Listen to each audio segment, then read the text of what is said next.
Hold it, you violence-loving bastard! Before you start your desperate struggling, you should drop a nice save.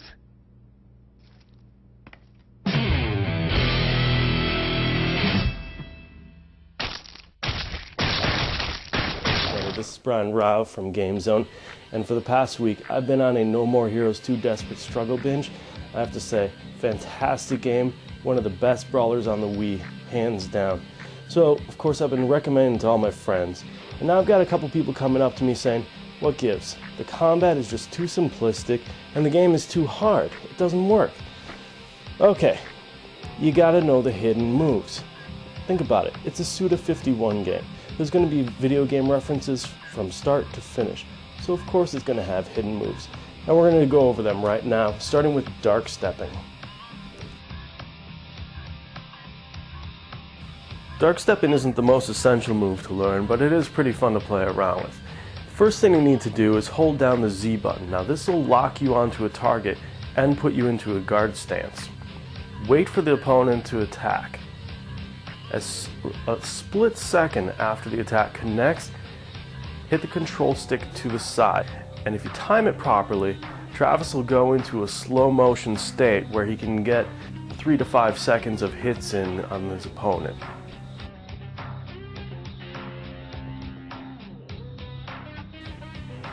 Alright, next up we have the parry, which although it's one of the strongest hidden moves in the game, it's also one of the trickiest to pull off because you're going to be completely defenseless for a few seconds. The parry works best when you're with a group of enemies because you can actually hit all of them at the same time in a wide arc. What you need to do is just wait.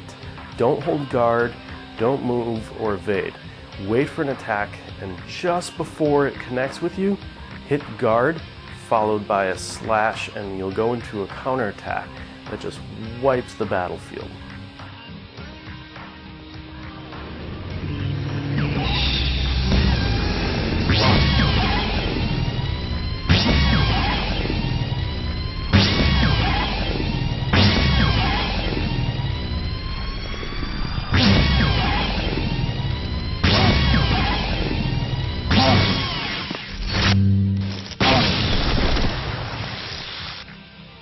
You're probably intimately familiar with the death blows, but they can do a lot more than just slice one enemy in half. After following the motion of the blue arrow with the remote, immediately follow it up with a second motion. Now you do this right, and you'll see a bunch of polygonal squares appear on your opponent, and have a good chance to hit any surrounding enemies, making this a perfect move for the timed revenge missions.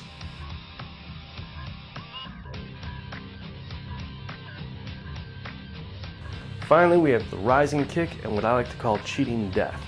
Now the game actually tells you that to get back up on your feet you need to start tapping and mashing buttons, but it takes too long. What the game doesn't tell you is that you can just start waggling the remote, and Travis will get right back up on his feet in about 1 second flat. Cheating death works exactly the same way. As soon as you see Travis starting to go unconscious, getting a little woozy, waggle that remote as viciously as possible, and you should be able to come back with a couple bars of stamina left over.